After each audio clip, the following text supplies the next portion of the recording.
Once, a group of fisherwomen was returning from a distant market after selling their fish. They were caught in a heavy storm at nightfall and forced to seek shelter in a gardener's cottage. The gardener, being kind, welcomed them and offered them a room for the night.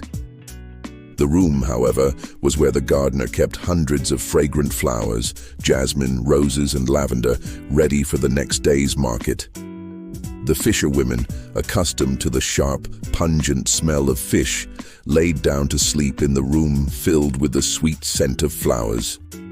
They tossed and turned, unable to sleep a wink.